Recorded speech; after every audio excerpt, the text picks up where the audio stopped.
I was in a field visit to the Morena region, the Chambal Ravines, where we were looking at some archaeological sites. When Dolan Sabata called me and asked me to speak, and I said, well, I'm away, I'm on this field visit. And she said, when are you coming back? I said, 10th. She said, oh good, we are going to have it on the 11th. So that's how convincing this student, this former student of mine who did her MPhil with me was, and why I readily agreed to be here is that I'm sharing this platform with eminent historians, teachers of mine who I've also had the privilege of being a colleague. And that since Aditya and Mridula were going to be speaking, I thought that this is appropriate that I should come in. And Sone Pe Suhaga is when a former student who is a very great, good scholar, has many more miles to go, but certainly a good scholar who is also sharing this platform with us. This is what CHS is all about. We have, I think, over the past several decades, built traditions, built scholarship in such a way that successive generations carry forward what has been passed on. And it is with that pride that I speak here in front of all of you. Many of you I recognize as my students from the CHS classroom, and especially after this wonderful field trip with students of the MA first year batch, which made one once again feel that it's worth it. It's worth it to be here when everything seems to be going against us at the moment, but the fight must go on. And that is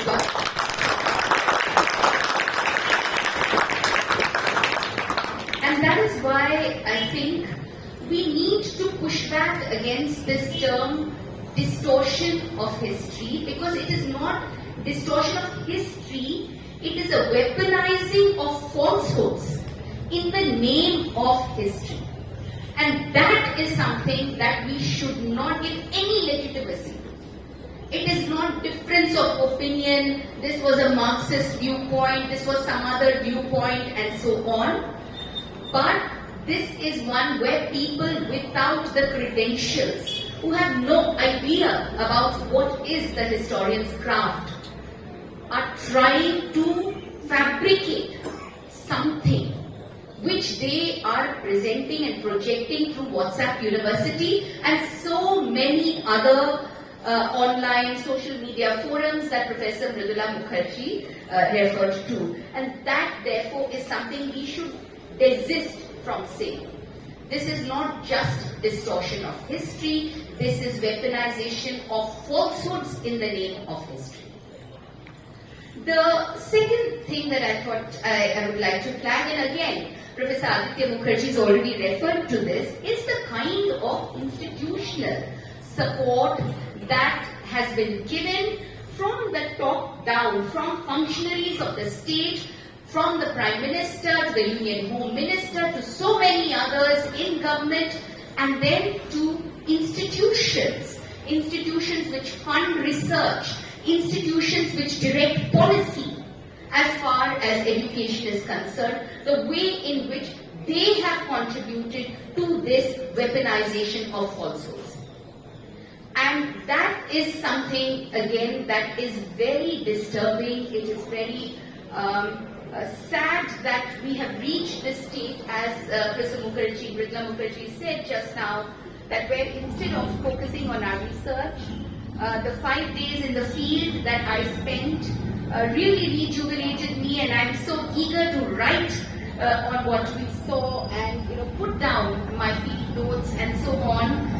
But here we are, I had to come here, and I am also very keen on writing about other things, about how falsehoods are also finding their way into official documents. For instance, in the way in which the labels are put in museums, the way in which a write-up on a monument is placed by the official institutions and so on, that these are things we really need to be cautious about, and we need to read critically when we go to a monument and see if what is written there is actually borne out by what we have on site. So, the NEP 2020 is where one should start if one is talking about how the institutions are promoting a certain kind of falsehood in the name of history, and the way in which in the NEP you have flagged very prominently this idea of Bharatiyakaran, as if what was done before this was not Bharatiyakaran. Where are historians writing in the 50s, 60s, 70s who were saying no to the colonial interpretations of Indian history, when colonial scholars were talking about the lack of historical material, historical sources, or even a historical mind. When scholars in the 50s, 60s and 70s and thereafter were saying that this is a misinterpretation. There are different ways in which histories are preserved in societies, and while you may not have a chronicling tradition from very early times, what we know of as the Itihas Puran tradition in the Indian context is one where we can see people who were keen on preserving certain elements as their history. So a certain historical consciousness that is very much there in society, even if it is a more narrow kind of understanding of history. And Romila Thapar has written about this so very well that I don't need to go into this at all. So this interesting way in which in the NEP 2020 you constantly have this idea of Bharatiyakaran. And that actually links up to something else that really hit the news when we had the G20, which was India that is Bharat. And I'll come back to that in a bit.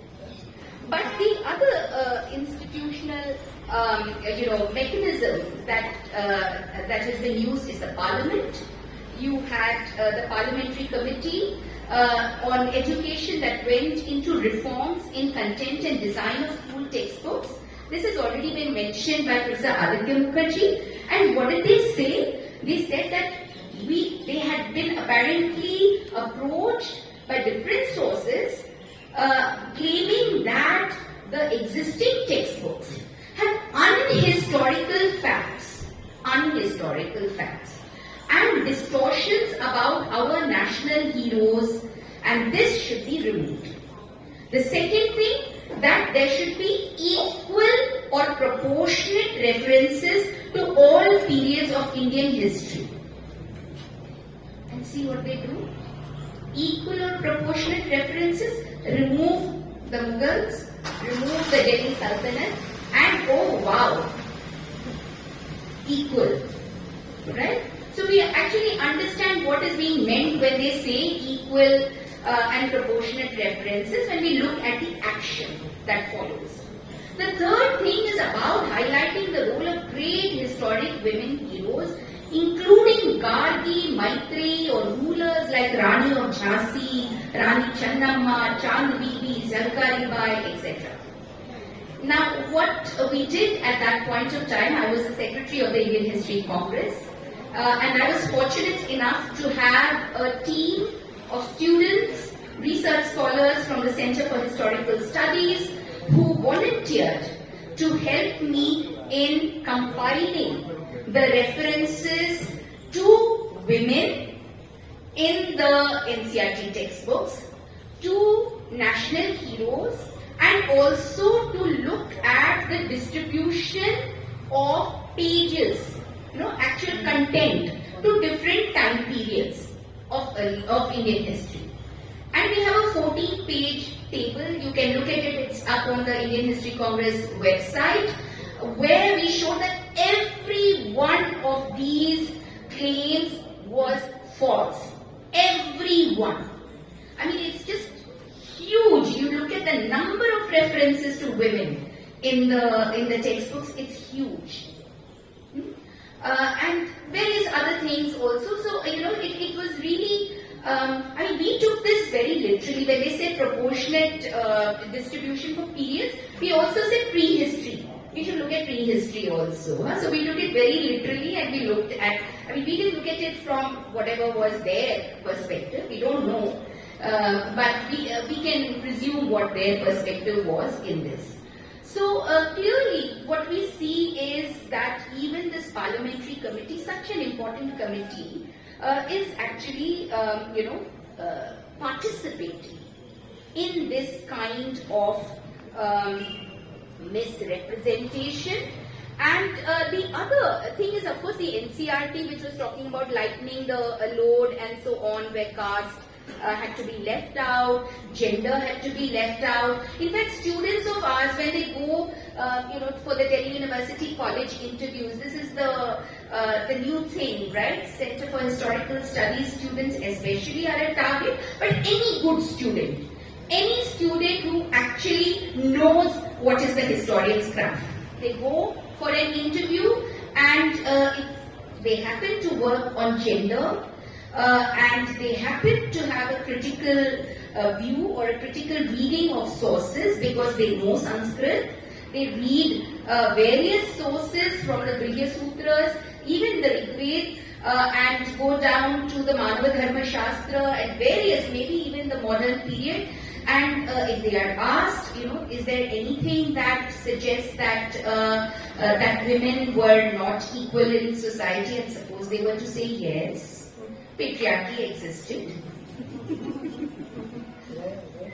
And, from the Rigveda downwards, you look at the way in which religion, ritual life is understood. It is male-centric, it is androcentric, and women are needed for that ritual, but as partners.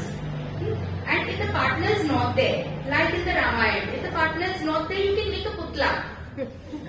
Okay?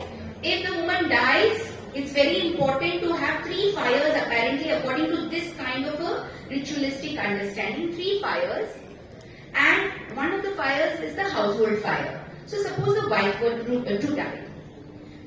Apparently for 3 days only, the household fire can be put out.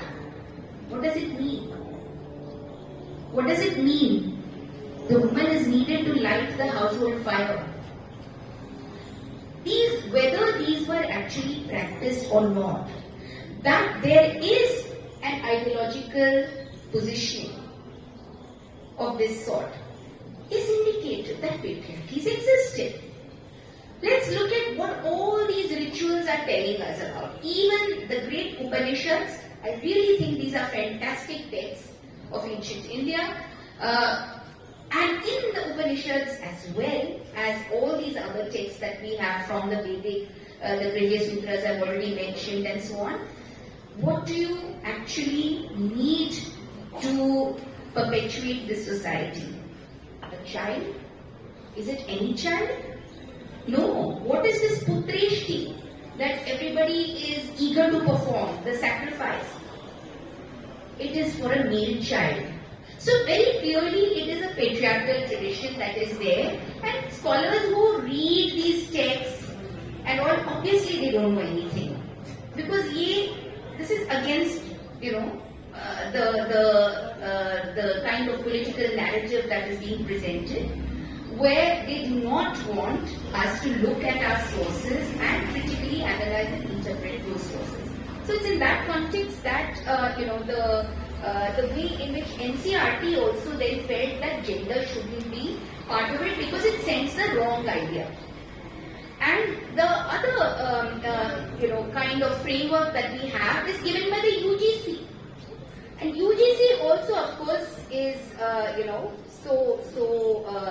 filled with intellectuals, that we have an LOCF, a learning outcome based curriculum framework that is circulated in 2020, and then there are thereafter courses that are actually being floated in different universities on the basis of these with some slight modification. In Delhi University they tried to modify it, but the courses are what they are.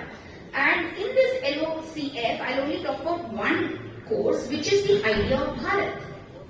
When you look at the course content of that course which was floated by the UGC, that idea of Bharat doesn't go beyond ancient India. Bharat is not beyond ancient India.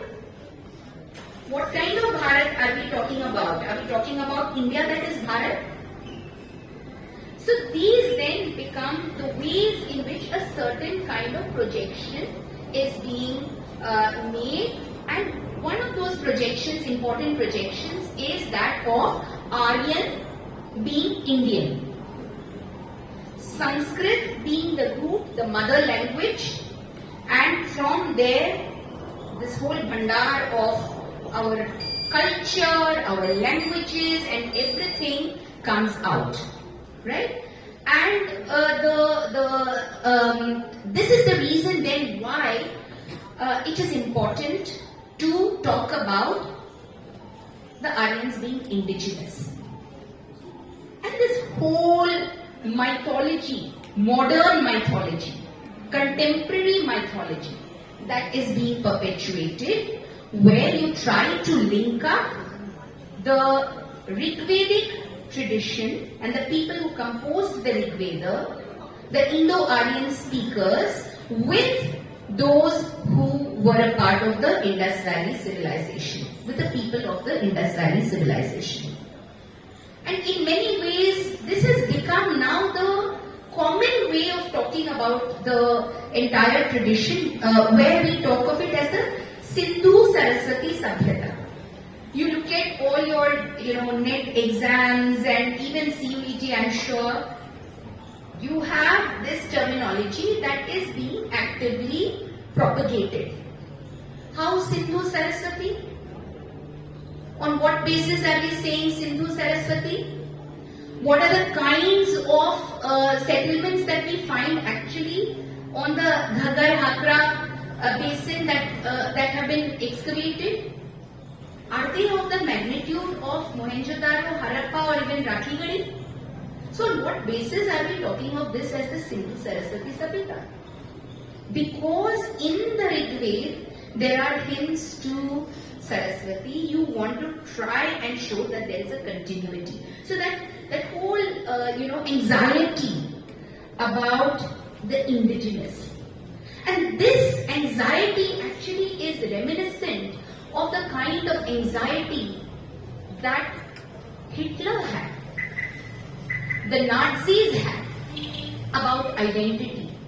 Who is indigenous? Who are the founders of culture and civilization?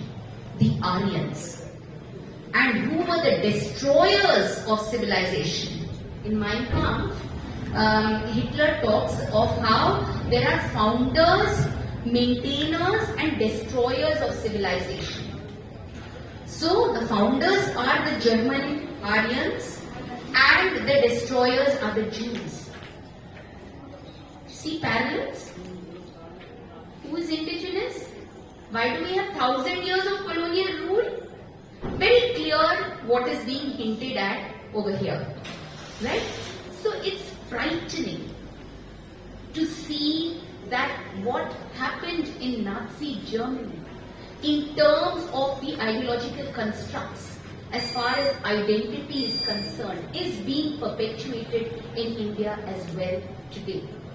Over several decades, but it has been given so much of sanction by the state, by those in positions of authority. Now these ideas are percolating into our educational institutions. And so, like gender, that we shouldn't talk about inequality between men and women, we shouldn't talk about caste. Caste, apparently I was told that I was in a conference, but unfortunately I had to step out at that moment where someone said that there is no gender inequality at all because my mother gave birth to me. It shows that women have so much power, and my mother brought me up, right? And so on. Similarly, caste apparently we are being told is just occupational division. There's nothing, that's really discriminatory about caste. It's all these colonials. It's a colonial construct. Caste discrimination apparently, in the conference, I think I was very lucky that I stepped out at that moment. Lucky for them actually, right? But, so apparently caste is nothing but occupational difference. And of course, I don't then think that we should even look at all these discussions, for instance, Purusha Sukta. Why does the Purusha Sukta said Brahmin from the head, Kshatriya from the bhuja, and Vaishya from the jhanga, and Shudra from the feet? Just like that. If Purusha is the cosmic man, it's just random. Brahmin could also be the feet. Right? Yeah, so let's just move it all around. We can rewrite the Purusha Sukta. Maybe we should just move it all around like that. Since it's just occupation after all. Or else, why would we have in the Mahabharata, in the section on Rajadharma, this whole discussion on how the Raja should maintain the Varnashrama Dharma? Why would we have in the Shantipat discussions on how Kshatriya should be like a Kshatriya? Don't behave like an ascetic. Bhikshacharya. Don't behave like that. To bhikshu lene jata hai. And don't be like a Shudra. Why would it be said in this way? If caste was nothing, it didn't matter, it was just occupation.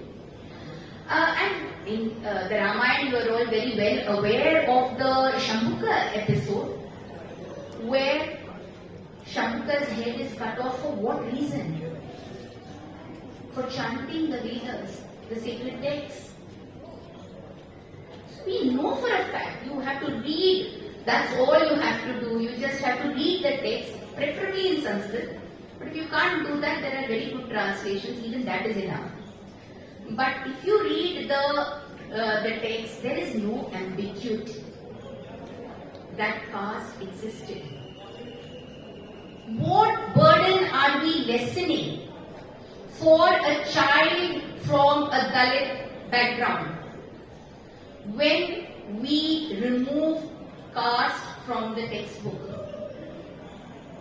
How does that child understand how hard won this right to equality is in modern India, in post-independent India, if we are not going to talk about it in our history textbooks?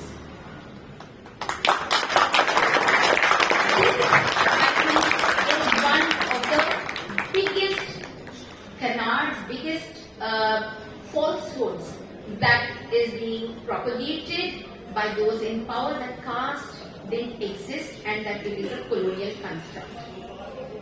We have so many great historians. We don't need to only look at Sanjeev Sanyals and forgetting the others, but now we have great historians sitting on our heads also saying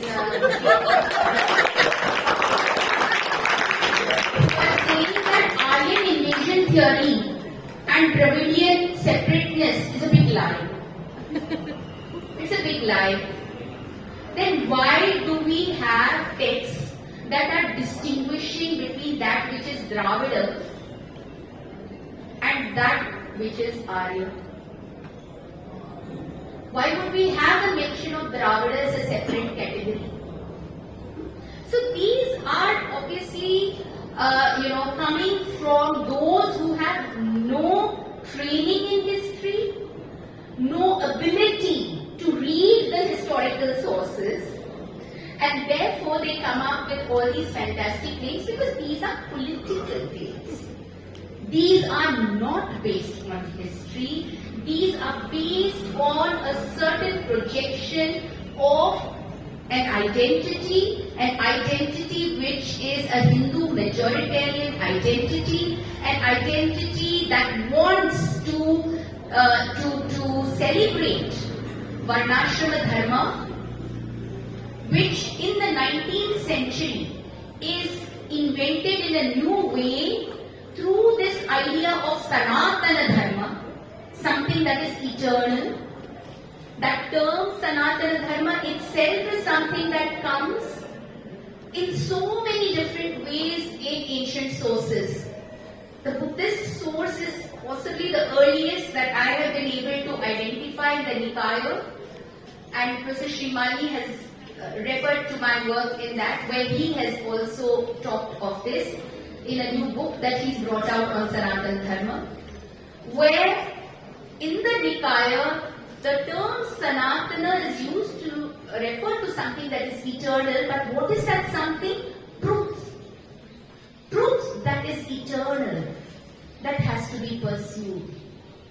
And the term itself then is used in different traditions, both in a religious context as well as a non-religious context. So there are times when it is used to refer to a religion. For instance, the Mahabharata, there are about 2 or 3, I think actually just 2 instances, but I should look at that again, where the Vedic tradition, the followers of the Smritis and the Shastras are also seen as those who carry forward the Sanatana Dharma, but also it says those who are the pursuers of truth or who lead a good life.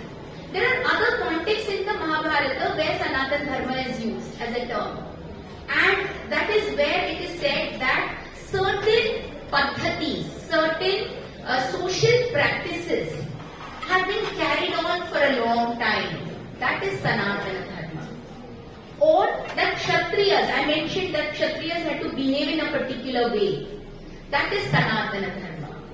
Right? So many ways in which this idea of Sanatana Dharma was used, but in the 19th century, with the Arya Samajas and various others jumping into the discussion on what constitutes a Hindu identity, the term Sanatana Dharma comes in very useful. And one of the things that constitutes Indian identity that is more or less accepted by the early 20th century at least is that of Varnashrama Dharma. So when we are talking about the way in which we are, obfuscating caste, we are pretending that it doesn't exist.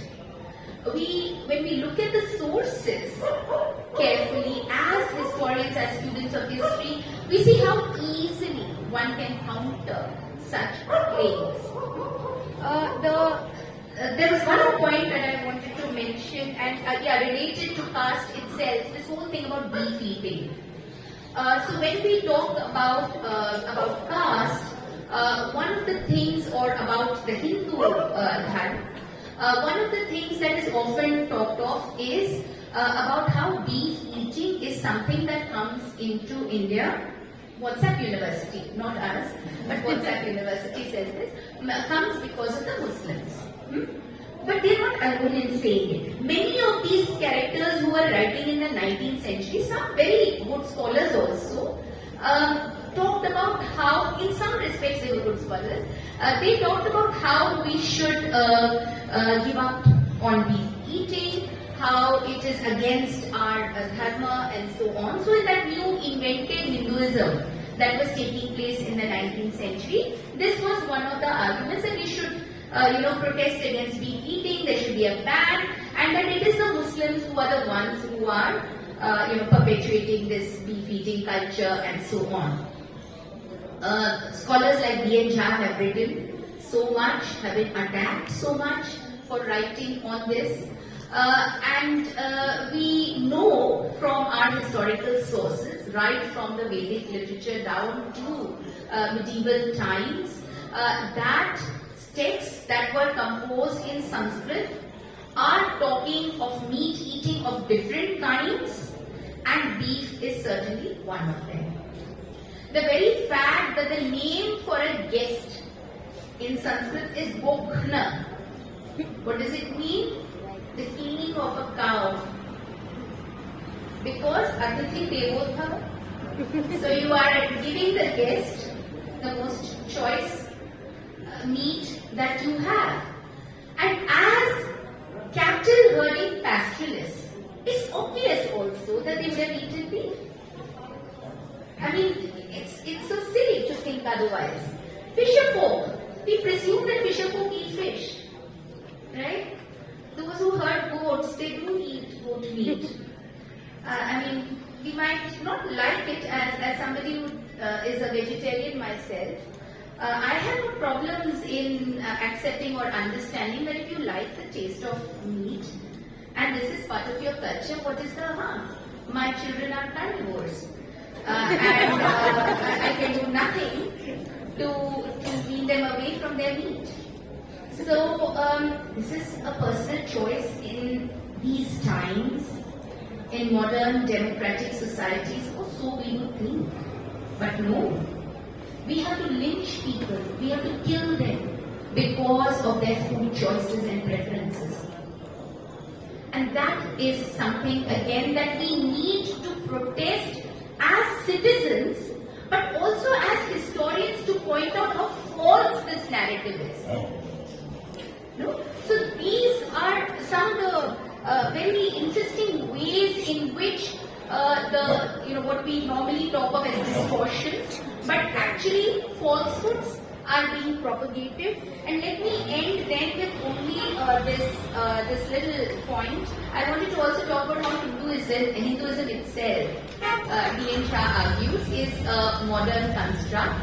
And Professor Aditya Mukherjee, in a review of D.N. Shah's work, disagreed with him. I would disagree with both in that I don't think that there is something so obvious about a Hindu socio-religious identity in pre-modern times. There are instances where you do have such references, you do have a lot of commonality across regional cultures, across religious traditions.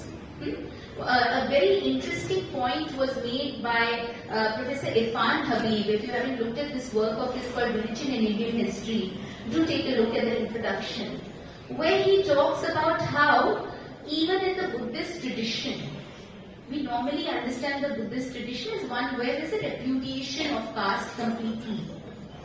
But wherever religion is proximate to power, you will find that there are interesting ways in which social hierarchies are also being supported by the religious ideologues. And this is something that he drew our attention to, and Uma Chakravarti in that lovely slim book, Genuine Caste, also points out to this. But the important issue is just this, that Hinduism itself is a construct in a well-defined form, at the most from the late 18th century, or to my mind the early 19th century, although there might have been elements that went into the making of this Hindu religious and social identity over millennia. There is no doubt about that. And that religious identity that we look at actually is broader, that identity as Hindu that we look at is broader than religion.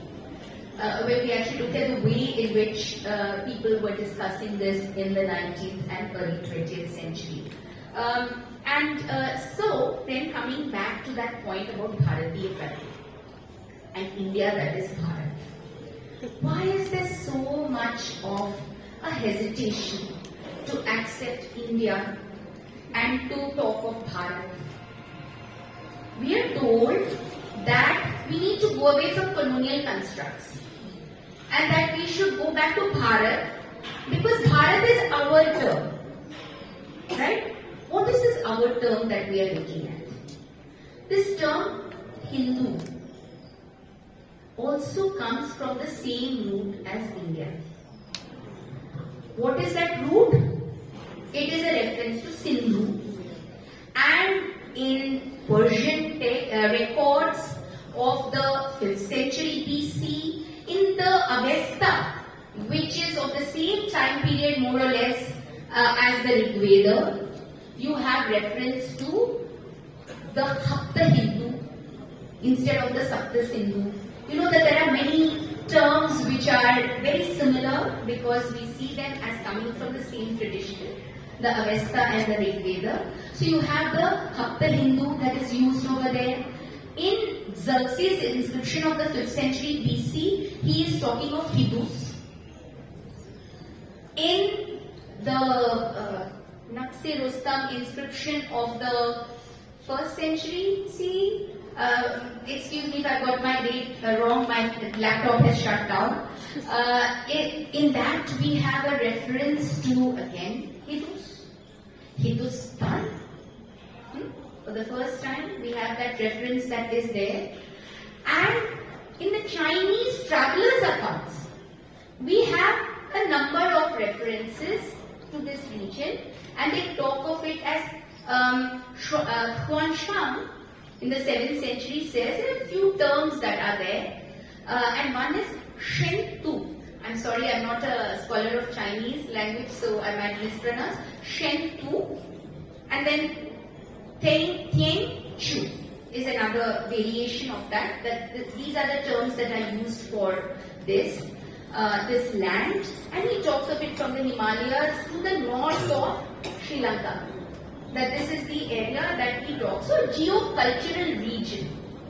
When we look at all these texts which are talking about beyond this Hindu, they are talking of it as a geocultural region. They are not talking of it as a political region. It's a geocultural region. And Xuanzang says that he prefers the term Hindu because Hindu means moon. And this is the land where the sun that is Buddha was born. And now that he has attained Mahaparinibbana, what remains is just the light of the moon. So therefore, let's refer to this as Hindu. Now Bharata. Where do we find Bharata? So many texts and traditions which are telling us that this term Hindu, Hindus and so on is commonly used throughout from the first half of the 2nd millennium BC down till much later times. Right? Hindustan then gets to be used. Amir Khusro talks of Hindavi, and Al-Biruni talks about Hindustan, and so on. So you have so many in the 11th century. So you have so many references which show us the continuity of that important geocultural term, the land that has so much in common culturally, and yet it is so diverse. And that is why it is so important to read Amir Khusro's his poem of praise to this land, where he talks of the diverse languages, the diverse cultures, the diverse traditions that go into the making of this culture of Hindustan. So you have that. On the other hand, Bharat. Where do we find the term Bharat? We find the term in the Rig Veda, and it is a reference to a tribe. And we have this famous battle of 10 kings. All those of you who are writing your next JRF, you better know this. It appears every year, I am told. In that battle, you have the Bharata king Sudas on one side, and you have these other rulers who form a confederacy on the other side.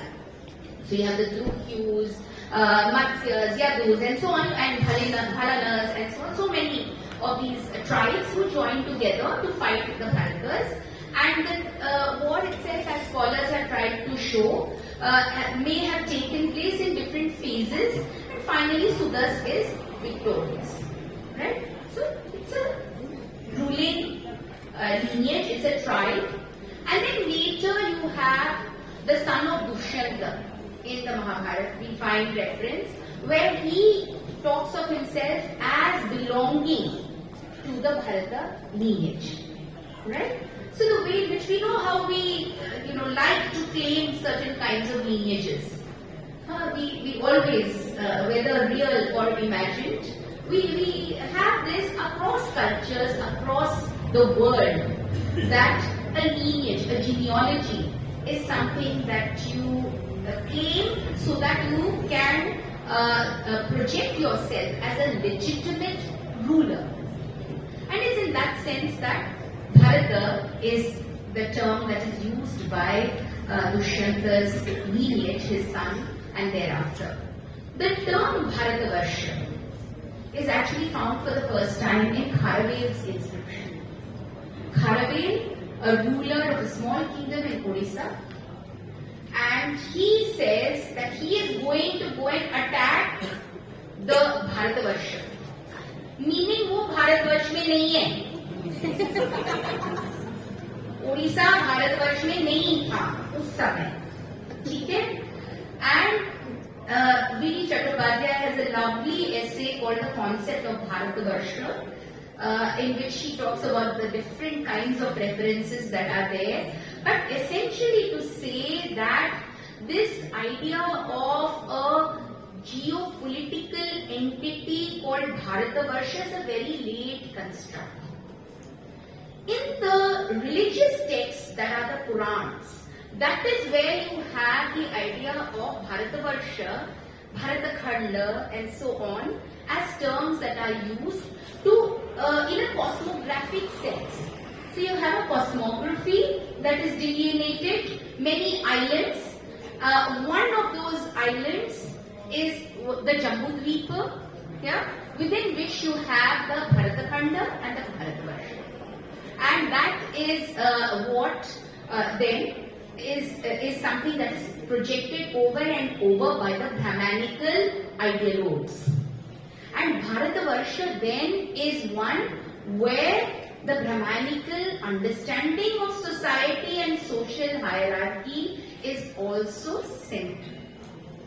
So when we look at these two terms, India, that is Bharat, there's no doubt by the 19th century, all the great social reformers, religious ideologues, thinkers, writers were using the term Bharat in the regional languages. There's no doubt about it. It's very commonly used. But therefore, when the makers of our constitution decided to use that term India, that is Bharat, they were keeping in view that long history as well as the short history of our country, of our nation. And that is why you have India, that is Bharat, that is there in our constitution. For those who want to leave out India, leave out Hindu as well, because the term comes from the same root. Thank you.